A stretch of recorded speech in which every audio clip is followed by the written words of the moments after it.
All right. First of all, of course, thanks to Corridor and especially Adam for the invitation. I'm really glad. It's with great pleasure that I sit here today to join the discussion.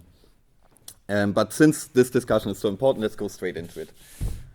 And I want to talk about the political dimension of AI. More or less. You will see I won't talk too explicitly about politics, but we will see. So let's start with that. First, one cannot but notice, I think, that there is something out of joint in AI research. Instead of just being one among many branches of empirical sciences, which it is as well, of course, it is soaked in a feeling of some sublime core, of a soon-to-come revelation of the nature of consciousness, reason, and whatnot. And I think in it we find an amalgam of two of mankind's old dreams. First, the creation of something that is genuinely alive, that acts without us telling him to do so, and that has an understanding of the world around us, around it, independently of us, which is probably most vivid in the classical Frankenstein theme, no? And the materialization, the second, of pure reason, of unambiguous thought that would solve all problems of reason and precise logic. That's probably most vivid in Leibniz's old dream of a calculus, which is the crazy idea that you would have a machine, and he actually built one of them. I think you can see it in Hanover, where confronted with a problem of thought, the debaters would just sit down and calculate the solution, right? Instead of engaging in an exhausting debate, which always has the risk of failing, of course. And I think in AI we find those two dreams combined. And it's not only the vision of a ghost in the machine that will be emerging in an event which Winch famously called the singularity. No, it is also the phantasma that we will be the ones who put that ghost in the machine. And the optimistic voices of AI research, the ones that the media love, outdo each other in predicting ever more drastic time spans in which that event is going to occur, in which we will be dominated by superhuman intelligence or whatnot. Today I want to argue that there is not and never will be any ghost in any machine. The only thing that we find there is a whole set of political implications. So instead of pseudo-philosophical questions of the sort, will machines have consciousness, and if so, how should we ethically treat them, how will they treat us, and all that stuff, we should ask the really important philosophical question here. What does it even mean to be a subject enacting reason? And we should take that question in the sense that the Enlightenment from Kant to Hegel taught us, as a political question, right? Reason for Kant and Hegel is always practical and therefore political positioning of oneself. For that, I first want to turn to the works of Dreyfus, an American philosopher who was working on the philosophy of AI as early as the 70s. In his famous book titled What Computers Can't Do, which was provocative and sparked heavy resistance in the AI research community and the philosophers working on the philosophy of AI. But first, why the hell should we look at some work which is technically clearly outdated, since today's approaches to AI have nothing in common with the early so-called cognitivist approach to AI. And today's, with that I mean, of course, machine learning involving big data and all that stuff. I think there are two reasons. First, Dreyfus argues on an ontological level, that is, on the level of how we understand being before any empirical research. And his main critique concerns the ontological nature of reason. It concerns the ontological assumptions of the idea of strong AI, which is an AI equivalent to ours, like an intelligence equivalent to ours. Therefore, the technical implementation is secondary to his approach. But second and more important is his fundamental shift of perspective, an almost Copernican revolution for the philosophy of AI, I would claim. Instead of focusing on the unproductive questions of the sort, what is consciousness, will machines have that, etc., he asks a more radical question. What are the conditions under which a culture can conceive digital AI as something that must a priori be possible? So his whole perspective, I would claim, is one of Ideologiekritik, of critique of ideology. No matter if strong AI is possible or not, because that is in a certain sense an empirical question, of course, why do we believe that it must be possible? That's the question he's asking. And I think it's similar to the position that the French psychoanalyst Jacques Lacan takes in his Seminar 3 concerning the pathological jealousy of a man who is obsessed with the idea of his wife cheating. Lacan said that even if all of his fearful assumptions were true, his jealousy would still be pathological. Similarly, we should claim even if AI would come to take on every clearly determinable task humans can do, the idea of a strong AI would still be ideological. That's the claim I want to make today.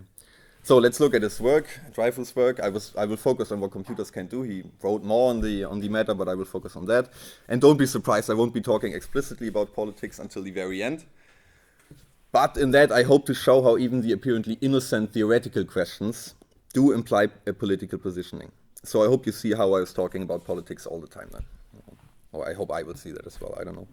Dreyfus analyzes two main approaches to AI of his time, which is the 60s and the general problem solver by Newell, Shaw, and Simon, and the cognitive simulation approach, where they collected protocols from human subjects and then tried to find out the heuristics that they were employing, and the semantic information processing by Minsky's research group at MIT.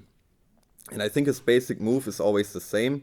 He works out the fairly basic results of those works and their failure and further generalization of the applied techniques, and then confronts that with the astonishing optimism found in those works.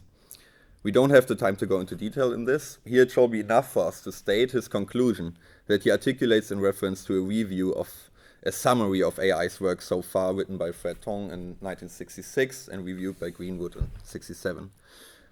He quotes there, "Why in the light of these difficulties," or he says there, "why in the light of these difficulties do those pursuing cognitive simulation assume that the information processing of a computer reveal the hidden information process of a human being," which is the claim underlying strong AI. "There must be a reason why these intelligent men almost unanonymously minimize or fail to recognize the difficulties and continue dogmatically to assert their faith in progress. Some force in their assumptions, clearly not their success, must allow them to ignore the need for justification." So we have to look at those assumptions underlying the idea that strong AI must be possible. Dreyfus articulates four assumptions, going from the concrete to the universal. First, the biological assumption, which is clearly an empirical matter. The brain works as a digital computer, is the claim there. Second, the psychological assumption, already less empirical. The mind works as a digital computer. Third, and now clearly not empirical anymore, the epistemological assumption, which is that explanation must always have the form of an algorithm. And fourth, the ontological assumption, which is that the world is essentially a set of unrelated, unambiguous facts of elementary propositions. We will only look at the last one, the ontological assumption, since it is the logical condition for all the others. So it states that the world is a set of unrelated, unambiguous facts. Let's look at this room in that manner. We can formulate literally an infinite set of those elementary propositions in the form of x is y, right? Like this table is white, or there are, I don't know how many, 15 people in the room, 20, the temperature is whatever. And based on that, the normal way a programmer would approach analyzing this room is to define a set of independent objects in this room, which is to divide this piece of the world into independent elements and store the according sentences about those objects in a database, like their properties, basically, right? The propositions about them. So let's assume now we want to program a robot being able to participate in this conference. And we do not specify its task anymore, since that is exactly the claim of strong AI, to have general intelligence. So now someone is saying, "Can you get me a glass of water?" I know last time I was doing it was more funny because we were in a bar and stuff, but sorry. With no given context, each of the words and the whole sentence can mean very different things. Let's just take the word can. I mean, the point is obvious, but I think it's still important to look at the actual richness of human language. Just look at the word can in that sentence. In the following sentences, look at it. Can one learn Czech in 1 year? I doubt it, I tried, but I'll take another can of that. Those things can happen. Sitting on the can, which is the toilet. The cops threw him in the can, the jail. Or would you can that marmalade for me? There it's even another verb. And so forth. Or the whole sentence. Can you get me a glass of water? Assume someone is saying that to the robot, actually expecting him to just bring a glass of water. Or someone is saying that to someone else with the intent of mocking him. Or I am saying that in a long passage I quote, where that sentence is used as an example. Or someone is saying that and mimicking someone else. That's a totally different meaning of the sentence each time, even though the material is the same. The obvious point is, of course, the robot needs to determine the context in order to determine the meaning of the sentence. But there's a problem here. According to the ontological assumption, whatever a situation means or is can only be yet another set of facts. But then we need to determine the relevant facts that constitute the situation. Right? For example, that this table is white is certainly a fact about the room, but it won't help the robot in determining the meaning of the sentence, right? So we have to determine the relevant facts. But then the task of distinguishing between relevant and irrelevant fact leads back to the problem of determining the context. What we have here, Dreyfus concludes, is a classical antinomy, analogous to the antinomies described by Kant in his Critique of Pure Reason. The thesis here is there's always a broader context, which obviously leads to an infinite regress. And the antithesis is there's an ultimate context, which leads to the unsolvable task of determining that for every situation that an AI might find itself in. To solve this antinomy, Dreyfus states, we have to give up the assumption that those options are the only ones, which in this case means giving up the ontological assumption that the world is a set of facts, which could be formulated also in the way that it reduces situations to a set of facts, right? So let's hear Dreyfus on this. Quote, as Kant noted, the resolution of an antinomy requires giving up the assumption that the two alternatives are the only possible ones. If, as all agree, we are unable to eliminate the situation in favor of facts, whose relevance and significance are fixed regardless of context, because that is something that also the AI philosophers of that time did agree on, and I think still today, then the only alternative way of denying the separation of fact and situation is to give up the independence of the facts and understand them as a product of the situation. This would amount to arguing that only in terms of situationally determined relevance are there any facts at all. It also amounts to avoiding the problem of how to recognize the situation from outside by arguing that for an intelligence to have any facts to interpret, it must already be in a situation. So what does it mean, being in a situation? Dreyfus goes through a series of phenomenological descriptions of how we perceive the world, how we act in it, and so forth, to conclude with the formula that should be enough for us here: the situation is a function of human needs. I think the basic thought is quite simple. What defines the situation we are in this room is a function of our interests, of our goals, right? Like, those can be quite different. Of course, we want to exchange with others, present our work to others, we listen to new thoughts, sound smart in discussion, whatever. But they amount to an overall interest which we call wanting to participate in a conference. But it is important for Dreyfus not to understand this as the antithesis of the aforementioned antinomy. Our needs are not an ultimate context in that sense. Why not? An ultimate context in this sense would be a set of determinate objectives, of ends for which we would have to just find the means, or deduce the correct means. But Dreyfus claims this is not how human needs function.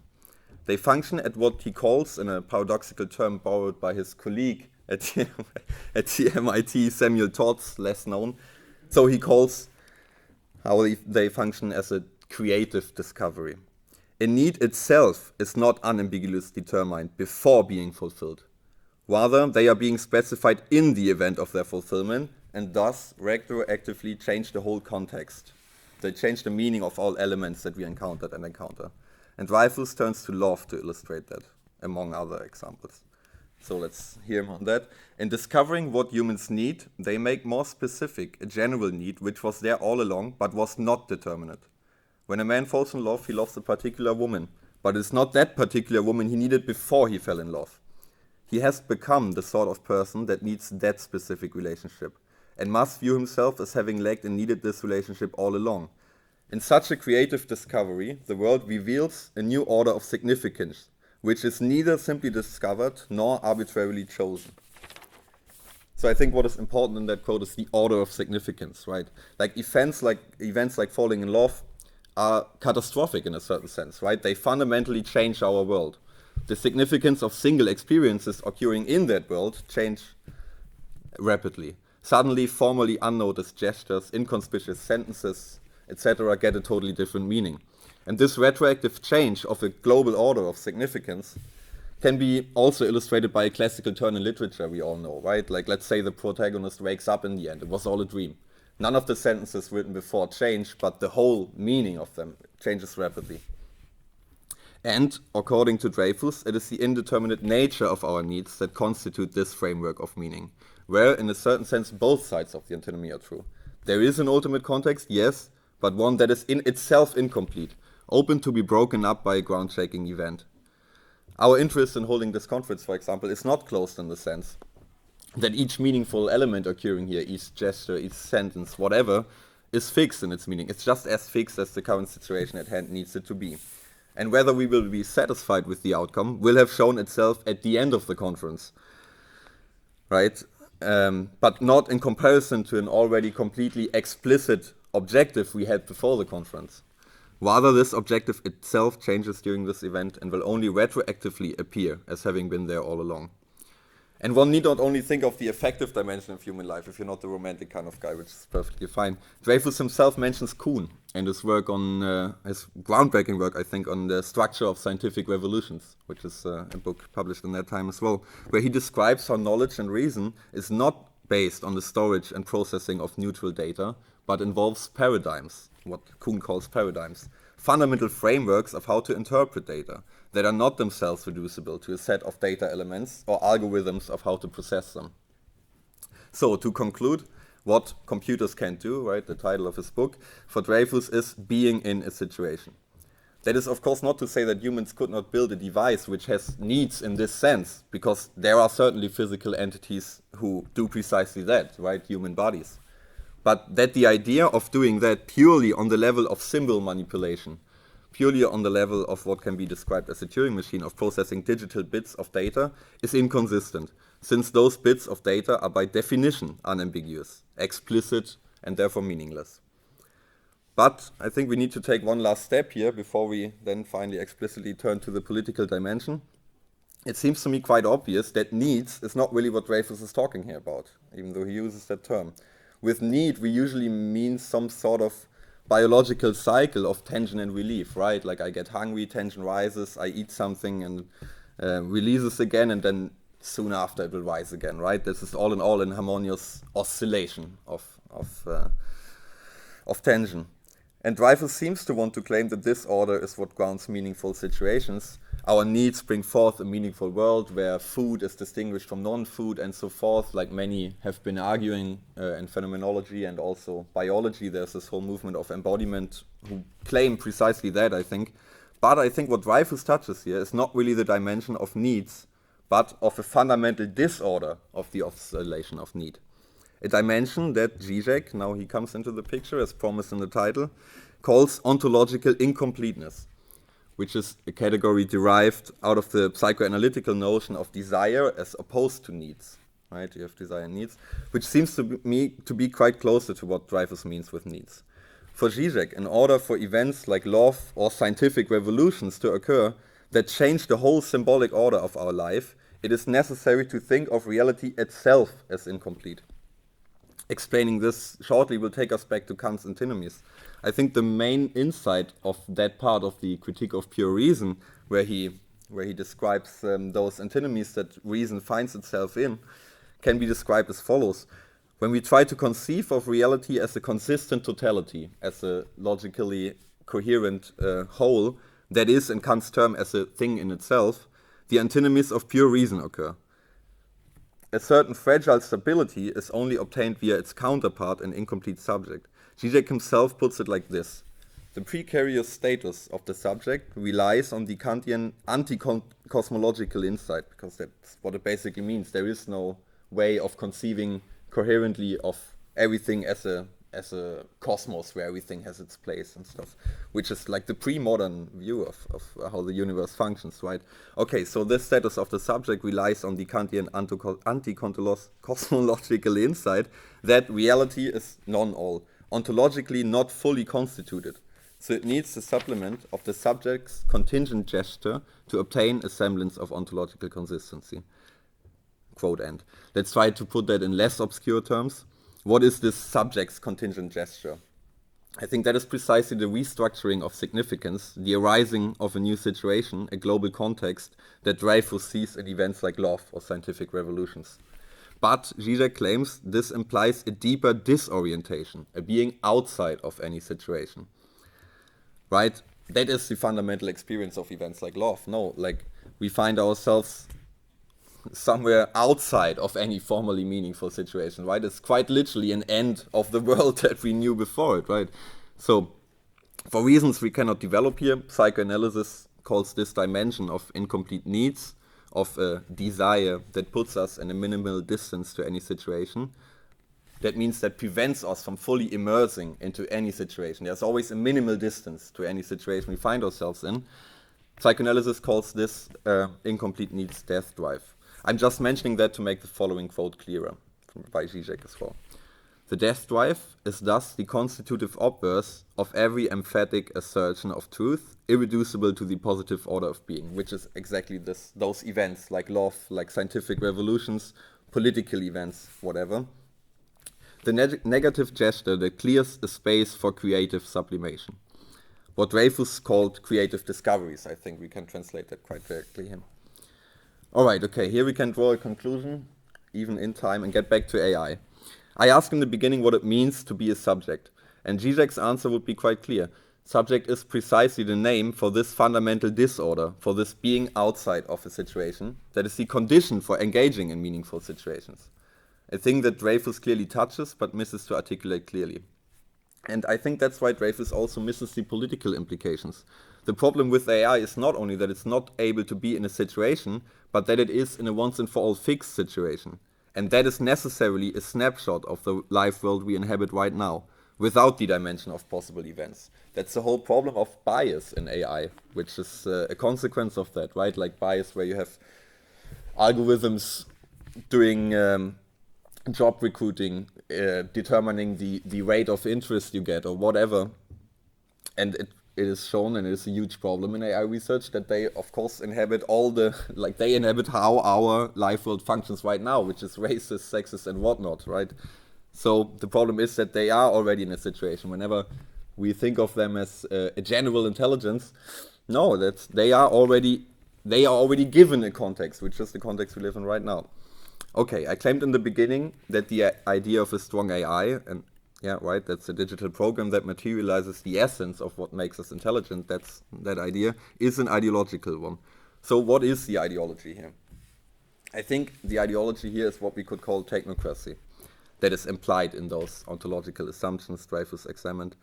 Assuming that the world is a set of facts and reason is only occupied with categorizing giving data is to deny the basic project of democracy, which is a project of trying to inscribe this subjective minimal distance to any situation into the realm of power. And the ideology of technocracy is, of course, we can just look at the facts and then let's let experts decide. Or experts backed by AI, or even better, only AI. Right? This is like the logical conclusion you might get to if you focus on those ontological assumptions, right? Okay. Let me allow to do one more last step into a seemingly completely different topic to illustrate this by looking at one of the biggest challenges of our time, climate catastrophe. While there is certainly a tremendous amount of facts stating our soon-to-come doomsday, the problem is not that those facts are simply not acknowledged or the wrong conclusions are being drawn, which is the only thing how the ontological assumption can conceive of irrationality. It's either not acknowledging the facts or drawing wrong conclusions. But no, I think that's not the problem here. And that would be a problem that perfectly rational AI might fix, of course. But no, the problem is deeper. The climate catastrophe is not acknowledged as an event that is changing the fundamental order of significance of our economic and political life. And that's also to say that the consequences of that event are not ignored in spite of acknowledging the facts, but by acknowledging them. That is precisely how AI is functioning in that matter. The World Economic Forum, for example, claimed last year that AI applications, quote, could help design more energy efficient buildings, improve power storage and optimize renewable energy deployment by feeding solar and wind power into the electricity grid as needed. In an article which overall sounds like offering the Holy Grail, right? It's completely soaked in this sublime feeling that I mentioned in the beginning. And while all of that is certainly true, AI can actually do all of that things, I think it misses the point. It accepts the given structure and just tries to raise its efficiency. But while the efficiency of many processes of our mode of production has skyrocketed in the last century, we equally burst further to our doomsday. The whole process optimization that we had in the last century, they were not preventing that at all. And in fact, quite the opposite, they were speeding it up. And I think there is no calculus to solve that for us. So, in conclusion, I think we should be seeing AI as what it is, just a tool offering means to given ends. Not more and not less, of course. When we are viewing it as something independent, giving us rich insights or breakthroughs, I think we miss the point. Yes, whole parts of our society are restructured through AI. right? Our bit of democracy that we have is clearly weakened by tech companies and all those things which are discussed under the term of post-democracy, right? But I think there is no such thing as an AI revolution. The problem is rather that the fundamental coordinates of our living together are not changing. There is no revolution, but they are cemented. For example, when it comes to climate change, we are still murdering people where the production of our destruction is threatened. For example, in Colombia, there are hundreds of people being killed trying to defend their living conditions. And I think no AI will change that for us. And that's all I wanted to say today. Thanks a lot.